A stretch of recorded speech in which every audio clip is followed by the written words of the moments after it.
It's a very good thing that they called it the God particle.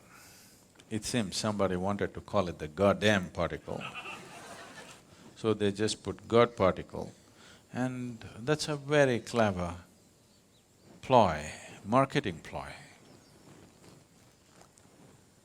You must be glad that scientists are becoming market savvy. They've always been, in a subtle way, now they're getting little overt. So, for most people, their idea of science is just the new telephone model that's coming up. The next model of iPhone is their idea of science. All these people who never ever were interested in any kind of physics, now talking about particle physics world over, everybody is talking about particle physics. That's an achievement. Breaking a proton and coming up with a boson, is that an achievement? That needs to be seen. But it's definitely an achievement that suddenly the whole world, at least the educated part of the world, is thinking particle physics. That's an achievement. That's a good achievement. At least people are thinking of science as not a way of milking the existence, not entirely, at least a little bit. They're willing to spend $10 billion just to know something. I like that. There is right now no technological use, but they're willing to spend $10 billion and 30 years just to know something. That sounds very spiritual to me. It usually doesn't cost that much, but so, having achieved one thing, having made a social goal, scientifically, what does it mean? In yoga, we see it this way. Existence is like this. There is something called as sthula, sukshma, shunya, shiva. Sthula means the gross existence, physicality is sthula. Everything that you can see, everything that you can sense through five sense organs, everything that you can see, smell, taste, hear and touch is considered sthula. This can be analyzed with your intellect and understood and grasped. And this is always made of, as we know today, of anu or atoms, because it's physical in nature. It's a complete block of… building block of existence is an atom. And if it's made of an atom, once enough number of atoms are there, we can touch it, we can smell it, we can taste it, we can see it if it becomes big enough.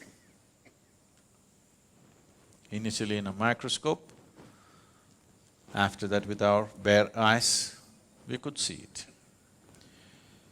But if it goes beyond the perception of the five senses, but still it is physical in nature, we call it sukshma.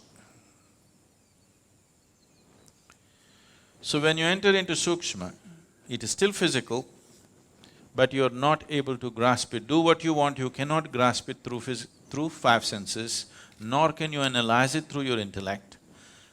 That dimension, if you approach it, we call it Vishesha Jnana or Vishesha Jnana.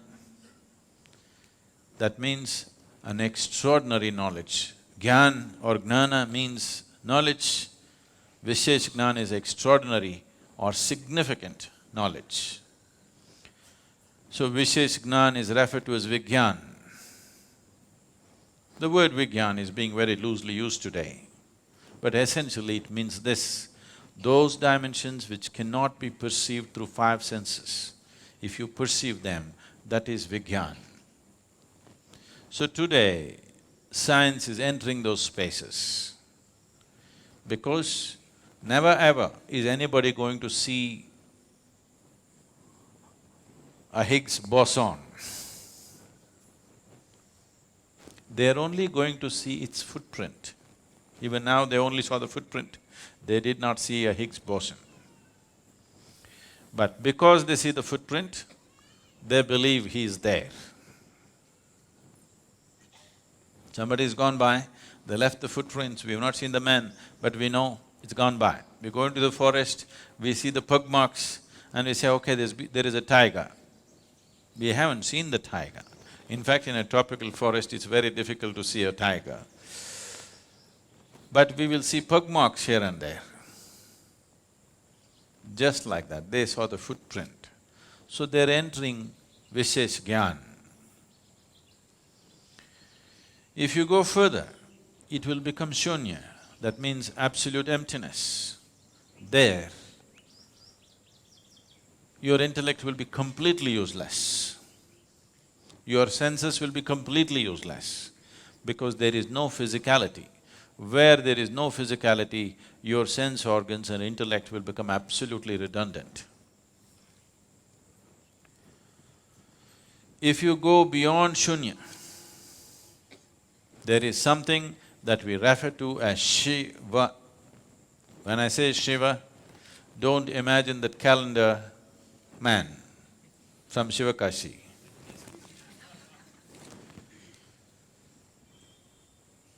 Shiva means that which is not. If you touch that which is not, we have always seen, it is not physical in nature. It is not physical in nature means it does not exist, but it is opaque. How can that be? It is not in the realm of your logical mind. Today, modern science believes the whole existence has to oblige to human logic, which is a very limited way of approaching life. The whole existence will not oblige to human logic. You think you can fit the whole existence into your head. No, your head fits into the existence will not fit into your head. Your logic can analyze the physicality of the existence. Once you cross the physical dimension, your logic is completely out of its realm. So, because this is a dialectical culture, the same science has been expressed in story forms. I cannot go into the whole story, it's a long story. But when I told this story to one of the top scientists in the world, when I was speaking to him and I explained this, see, this is how it is, this is the nature of the existence. This is from the yogic lore, but we are always told not to believe the lore till it becomes a reality in your experience. And this is the reality in my experience. If you go like this is what will happen. So when I spoke to this very top-level scientist, who's a Nobel laureate, and I was telling him that this is what it is. There were a group of… Hello? There was a group of them, and when I explained, this is how it is within me, what do you think? They said, Sadhguru, if you can give a mathematical backbone to what you're talking, this is Nobel Prize stuff. Can you give a mathematical background? I said, I'll never bother about the mathematics. It's true for me and it has transformed everything that I am because it's true for me. Everything that I ever was changed simply because I touched this dimension within me. I don't wish to work equations for that. And anyway, Nobel Prize wouldn't mean anything to me, I would be too embarrassed by such things. So, this story, because I will make it so brief, there could be holes in it. If I make it elaborate enough, there'll be no holes in the story, it's a perfect theory. And we have proved it within ourselves that it is true. But you want to build a $10 billion instrument under the ground to prove the same thing, it's up to you. This can be experientially proved within yourself if you are willing to go into the depths of what this is. Because this is made exactly the same way the whole universe is made. If you go deep enough into this and you know how this is made, by inference, you know how everything in the universe is made. By inference. And even now, science is also only inferring. Today modern science has admitted that it's an ever-expanding universe or an endless universe. Rather, ever-expanding is a yogic term, they are calling it an endless universe. If it's an endless universe, trying to travel across the universe and find out the nature of the universe is untenable, isn't it? Simply out of question. The only way you could know the nature of the universe, nature of the creation and the source of creation is by going inward, because whatever you ate in the morning, whether it's a idli or a dosa or a banana, has been transformed into a human being in the last few hours. Nobody else can do this except the source of creation. So if the source of creation is right here, if you want to know anything about creation, isn't it the best place to consult? If you want to know anything about creation, isn't the source of creation the best place to consult? And if you had to go to heaven for this, you could give it up. If it is right here, why don't you consult? Simply because you're too enamored by your own thought. You think you are going to capture the whole universe with your thoughts. It is a foolish way to approach. The only reason why science has survived is because of technology. It keeps throwing out technologies.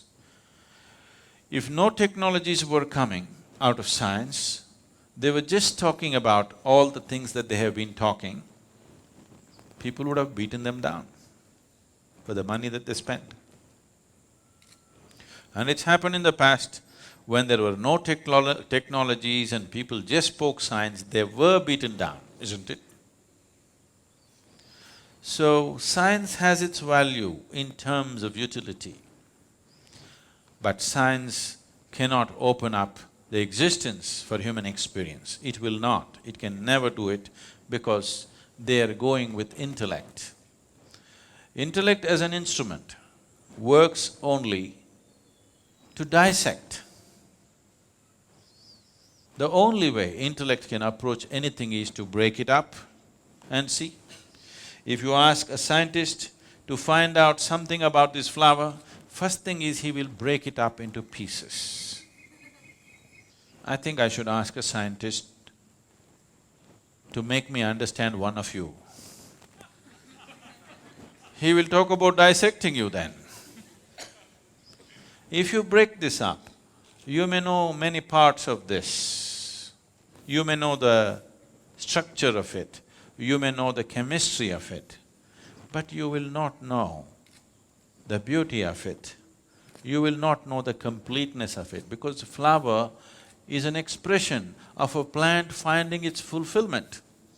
It is the highest thing for the plant. For its life, this is the highest happening. It's the flowering of that life. You will not know that. You will not see the hand of the Creator in this if you break it up.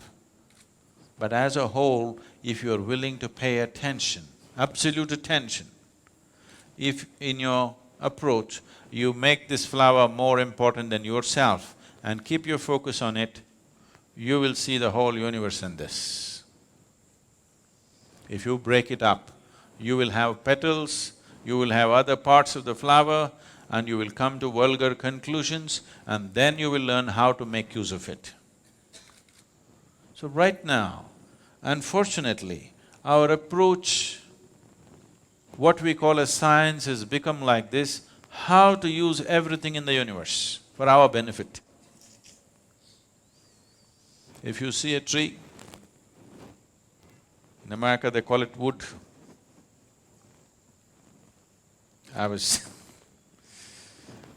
This happened when when I was in college.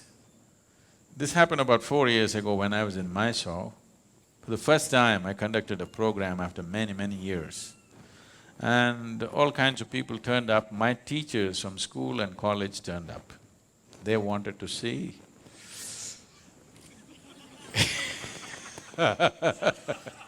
what has happened to me. So after I spoke there and we had 2-day event, and then my English teacher came and hugged me and she said, "Now I know why you wouldn't let me teach Robert Frost." I said, "Why, ma'am, why would I not let you teach Robert Frost? I like Frost." She said, "No, do you remember, you wouldn't let me teach Frost?" Then I remembered. One day she came and she opened the book and she introduced Robert Frost as a glorious poet, and then she started off, "Woods are lovely, dark and deep." I said, "Stop." I said, "A man who calls a tree a wood, I don't want to listen to him." She said, "No, Robert Frost is a great poet." I said, "I don't care how great he is. A man who calls a tree a wood, I will not listen to him." I didn't let her teach. I didn't let her teach Frost. So after many years, she comes up to me and she says, "Now I know why you wouldn't let." So, if a tiger comes here now, from the mountains, I mean, if you come from Sri Lanka, that's different. If a tiger comes down from the mountain, looks at you, he will think, "Wow, dinner." So you look at a tree and you think, wood. It's all right for a tiger to do that, because that's all he knows. But it's not all right for you to do that, isn't it? But right now, that is all science has become. Anything we see, how to make use of it. Anything we see, how to make use of it. Even an invisible atom, we won't leave. Even the goddamn boson. Already people are talking about in how many ways it could be used. We could make a boson bomb. Do you understand? If we make a boson bomb, all of you will just vanish. We don't even have to deal with your dead bodies. Yes, because you'll cease to exist, just like the boson. Instead of shooting you dead or burning you to death, if we make all the protons in your body collide with each other, you'll just vanish. You want the technology? But they will tell you, no, there could be medical uses to it. We could do this, we could do that. Yes, I know all that. But just the idea, it doesn't matter what, you cannot look at anything without thinking, in what way can I make use of it, is a very crass way to exist. With this level of existence, you will have everything and you will have nothing. This is modern life. People have everything like never before, and they got nothing in their lives. Nothing that you can call of any worth. People who have everything and cannot feel life in any significant way, when they die or when the moment of death comes, they will see that they spent these whatever number of years without living a moment, because what can I get is a sure way not to live, because from what you get you can only make a living. It's only by what you give that you make a life. So giving does not mean money or something else or something else. It is just that this moment, if you look at this tree, how totally you can give yourself to this tree, that is how intensely you know life. If you sit here and calculate, what can I get out of this tree, you will completely miss life. Completely. Life will evade you.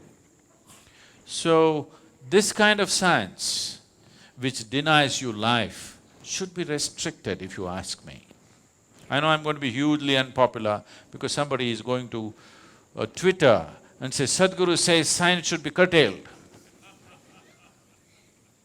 It's all right. I'm telling you, a science which is driven just by what can I get out of it needs to be controlled a bit. Otherwise, human beings will have everything and they'll have nothing. When that is your experience, then you will destroy everything. Today, the planet is not being destroyed because of something else. It is just unbridled use of technology, isn't it? It could have been used for our well-being, but it's working against us because we have not worked the other dimensions of life. We're just going with this, what can I get, what can I get? If you go with this, there'll be no planet left after some time. But even if the planet is left, suppose we rope in another 10 planets, still it will not be enough. We will still have nothing, we'll have everything. This is my experience. Science should have been just a quest to know, not to exploit the creation. It is just a longing to know. Human longing to know wants to find expression in every possible way. Physical sciences is one of the ways, perfectly fine. But once it starts serving the masters who sponsor it, then if businesses sponsor it, they're looking for profit from it. If nations sponsor it, they're looking how to make more powerful weapons out of it all the time. You must understand this. The cutting-edge science always first becomes cutting-edge military technology. Only after that it comes down to other uses. How many lives has it taken? How many more do we want to take? That's a question. So, this goddamn particle, one good thing it's done is, the whole world is thinking particle physics. I like that.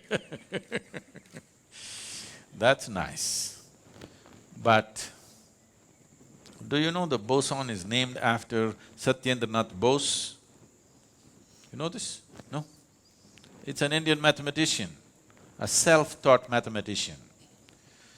As Albert Einstein acknowledged, he said, the Western sciences couldn't take a single step without the Indian mathematicians. The fundamentals of mathematics came from the East.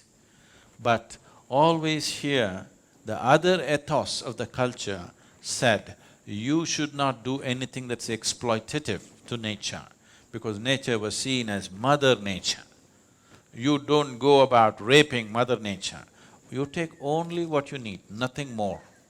Because of that attitude, this science was not converted into technology, and that is the wisest way to handle science. Just as a quest, a tool, a way to know, and nothing beyond that, and technology must be really controlled. What is absolutely needed, that's all that should be done. This unbridled usage, already people are talking how to use the boson that they have not seen. When we can use the atom that we have not seen. So it doesn't matter what you see, you're thinking of how to use it. This attitude, unfortunately, has been further fueled by the attitude of science. This need to be checked, otherwise it will be our nemesis. It will for sure be a goddamn everything.